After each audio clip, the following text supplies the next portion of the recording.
البطاطس بقت ب30 جنيه.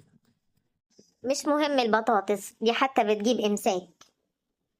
السكر بقى ب30 جنيه.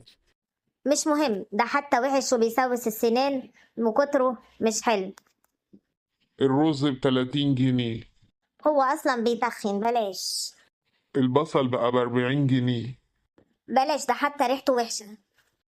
اللحمة بسم الله ما شاء الله ب450 واكتر.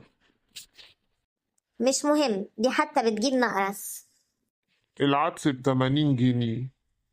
مش مهم ده حتى بيجيب حموضة.